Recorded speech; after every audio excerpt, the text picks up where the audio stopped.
গণপ্রজাতন্ত্রী বাংলাদেশের সংবিধানের 50 অনুচ্ছেদের দফা 3 অনুযায়ী মহামান্য রাষ্ট্রপতি জনাব মোহাম্মদ শাহাবুদ্দিন তার স্বাক্ষরযুক্ত পদত্যাগপত্র আজ 24শে জুলাই 2026 9 শ্রাবণ 1433 তারিখে রোজ শুক্রবার অপরাহ্ন 5:01 আমার নিকট পদত্যাগপত্র দাখিল করেছেন।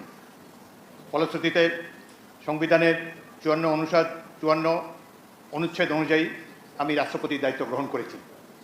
পদত্যাগপত্রটি আমি গ্রহণ করেছি এবং জাতীয় সংসদ সচিবালয়ের রেকর্ডে সংরক্ষণ এবং প্রয়োজনীয় প্রশাসনিক কার্যক্রম গ্রহণের জন্য নির্দেশ প্রদান করা হলো।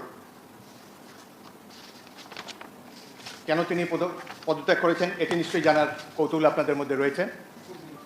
তিনি লিখিতভাবে জানিয়েছেন যে তিনি গুরুতর অসুস্থ, হৃদরোগ, উচ্চ রক্তচাপ, ডায়াবেটিস ও কিডনি জটিলতায় তিনি ভুগছেন। তার হৃদযন্ত্রে বাইপাস সার্জারি হয়েছে। ইদানিং স্বাস্থ্য পরীক্ষার অটোনমিক নিউরোপ্যাথি নামে রোগ শনাক্ত হয়েছে। এই রোগের কারণে তিনি মাঝে মাঝে অচেতন হয়ে পড়েন। এসব রোগের প্রাদুর্ভাবে এবং শারীরিক ও মানসিক অসমর্থতার কারণে স্বাস্থ্যগত কারণে পদত্যাগ করেছেন এবং বাংলাদেশ জাতীয় সংসদের স্পিকার হিসাবে এই পদত্যাগপত্র আমি গ্রহণ করেছি। সংবিধানে ইতিমধ্যে আপনারা জানেন, যেদিন আমি স্পিকার হিসাবে শপথ নিয়েছি সেদিনই ভারপ্রাপ্ত রাষ্ট্রপতি হিসাবেও শপথ নিয়েছি যদি প্রয়োজন হয়।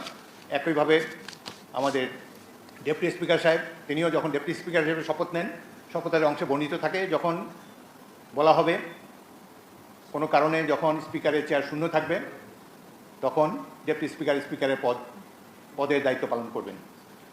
সুতরাং আজকে বাংলাদেশের নানা ধরনের কথাবার্তা আমি দুপুরে এসেই শুনছি।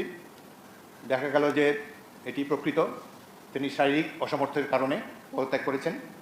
আমি তার মঙ্গল এবং সুস্বাস্থ্য কামনা করি এবং আমার মনে হয় তিনি মাফিয়া সরকারের আমলে নির্বাচিত হলেও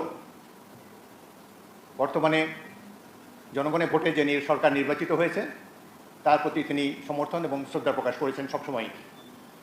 আমি তার মঙ্গল কামনা করি। আপনাদের সবাইকে ধন্যবাদ।